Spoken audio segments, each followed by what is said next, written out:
That ass. Here, it's time to have this conversation. But what? The Celtics, bro. What's going What? on? I don't care if you checked out. You can't check out of the pod, bro. What's going on with y'all? Give us, give us like the 5 problems plaguing the Celtics right now. 5. All right. I got you right now. First off, I'm going to start with Danny Ainge. He's the problem. Okay. Brad Stevens, he's the problem. Kemba Walker, you're a problem. The bench, you're a problem. Every center we ever had in the last 5 seasons, you were and are the problem. That's about it. How would you fix? All right. That's about Which it. of these problems are like highest on your list of things to fix? It's a 2-way tie between Danny Ainge and Brad Stevens. So you want Brad Stevens gone? No, but now you're on the hot seat. The seat got a little hot. No hot? Because 8th seed is crazy. That's crazy. It is If crazy. it was like 5th It's seed, embarrassing. if I was like 5th seed, I'll take it like it's whatever, cool. You know, niggas fuck up. But this, nah, we the 8th seed.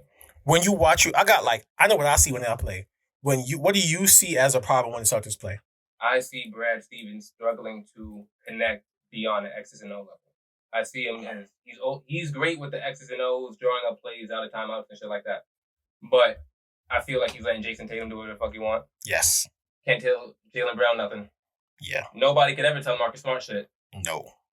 So, who's really running that team? But that was the problem that they had before. Remember, when the young players were complaining, when Kyrie, Gordon Hayward was there, they was like, and Terry Rozier went on, I believe, first second was like, Kyrie and Gordon Hayward always got the ball. We deserve the ball too, so how we go fix See, that? but that was at a different point. I feel like with that, they were the young guys. Now they are the guys now. Yeah. So, like, Brad Stevens did great when being under the underdogs. The guy's not supposed to be here. But as with expectations, deflated. Twice. Because I'm not going to forget that ECF last year. We had it against the Heat. I'm not going to forget that. Like, that was a series we were supposed to win that. They got the Bucks out of here. That was who we're supposed to be afraid of the most. That's true. I think that Brad Stevens fails to connect with NBA players because he's used to coaching kids. I think it's easy to like yell and like get on kids, especially when you work at a mid-major. You worked at Butler. It wasn't like you was dealing with like the best athletes in the country who knew they was going to the NBA. So now you got I'm your coach and like you ain't going to the NBA, so you should listen to me usually, and I might be able to get you there. Now he dealing with like full-fledged NBA players. It's like, okay, coach, I get it. Like you draw up great side of the balance plays. I don't fuck with this nigga right here, and you got to figure that out because I'm gonna punch him in his face.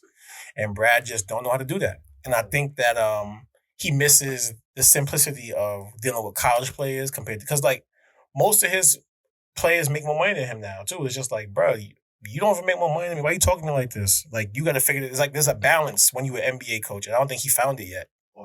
So you think that and the players don't respect him? I don't know if it don't respect him. I just think that he doesn't have that connection with them. He isn't part of the NBA fraternity as much. Like in my opinion, he's a college coach. He ain't put his foot down yet. And he got some hard-headed niggas in there. You do, man. Like sometimes as a coach, you're gonna have to bark on them guys and be believable. I think just from like the shot selection that Jason Tatum is so comfortable taking, you could tell he don't got control of the locker room. Because if you had a good coach, like a coach that you knew you had to like answer to for those shots, Larry Brown it would not be that many step back threes and side step threes and fall away jumpers. His shot selection is horrendous, Jason Tatum, bro. Like it really is. Like he's such a good player. We don't shout it out enough, but he takes so many bad shots. And then that doesn't help the fact with Jaylen Brown because Jaylen Brown is more aggressive, but he can still disappear from like minute to minute. It be times he be out there. I don't know he's out there. And it's because Tatum is just ball dominant. It's like they got to get a little more playmaking in both their games. If they both start to create more for other people, like, of course, the Kemba shit is a wash. They fucked up giving Kemba that money. It's clear as day now. Like, that's really where, like, this problem is. Like, they paid a guy who can't be that guy the money to be that guy. Like, they paid him to be their answer to Kyrie, their answer to Trae Young. You know what I mean? Their answer to those kind of guys. or the replacement of Rozier too. And Look, Yeah. I'm gonna rank. Look, Danny Ainge, he's number one. He's the Ainge number is the one. one. He's the number one culprit. Brad Stevens, he's number two. Stevens is number 2. Kemba's three. Oof. Kemba's three. The Bronx don't like that. The bench, the whole entire bench. But I thought you like Peyton Pritchard. He's cool, but he's a rookie. He's cool, but he's a rookie. Like, what are you really doing for us? I think you're being unnecessarily hard at Evan Fournier.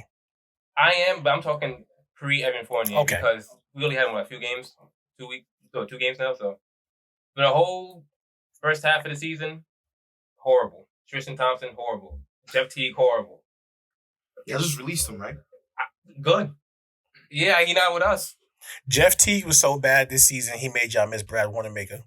Yeah, that's absolutely true. That's how you know he was trash. I I'm watched Jeff sorry, Teague. Brad He was Wanamaker, bad. son. I'll definitely take it back on the Celtics. Wanamaker. Ugh. And number 5, every big man. Except Tice. I fuck with you, Tice. Good luck with your future endeavors, but For real. Because it won't be in Boston. Because I like Robert Williams, but Tom Lord, best nickname in the NBA right now. that ties into Brad Stevens. Give this guy some minutes. Well, I think that was part of the reason why they traded Tice. I think what happened was Danny Ainge was, how do we get this guy to stop playing these dudes? Let's trade them. I think he traded Tice because Ainge is a vet. He's like, and I mean, Stevens likes vets. He likes older players who know what they're doing. So he's gonna play guys like that. He's gonna play Tice. He's gonna play Jeff Teague. And it's just like, there's no reason for him to be out there besides it makes you feel comfortable. So, like, now that Tice isn't there, you got to play Robert Williams 35, 40 minutes a night. You just have to. And you should. He leads the league in, like, block percentages, if I'm not mistaken. Like, he's a great defender, and you definitely need more rim protection. But I think the Celtics' problem lay more in the behind-the-scenes, front office coaching areas than it does on court. They got to find a way to get off the Kemba contract. I heard they was actually shopping that contract this year. The only reason Kemba's really an issue because they rushed him back. That's where it stems from. Who else did they rush back? Kemba. No, who else? Before Kemba. We're not going to be on that team, man. That's why y'all cursed right now. The IT curse. Y'all got cursed by the Black I Leprechaun. want IT back on the Celtics. The curse of the Black Leprechaun. That's facts.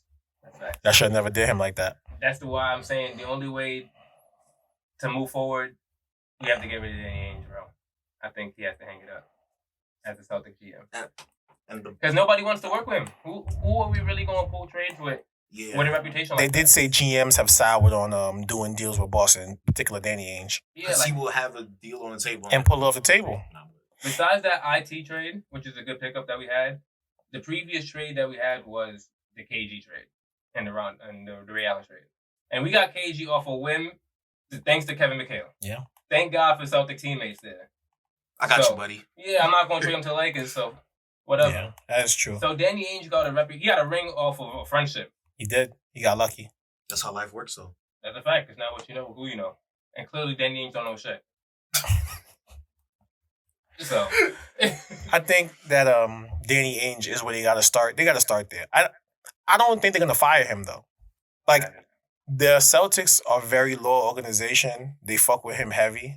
I could see him moving into like another front office position, like maybe president of basketball operations or something, some kind of job. So you gonna get promoted? Promote him just away from the personnel decisions, and I think that might help them because I don't see them firing him. I don't think he did necessarily a bad job. I do get tired though that every trade deadline we always get the Celtics were so close to getting so and so, but it fell off. The trade fell apart at the last minute. It's like, okay, you didn't get him. Just say that. Just say that. You don't got to tell us every year you was almost gonna get somebody to try to save your job. That's how you stay faced with the fan base. That shit with Vucevic again this year. Vucevic this year. I wasn't falling for it this year. They had me the last 4 years. He said, "You know what? I'm on to you guys." I'm like, nah, not this time, buddy.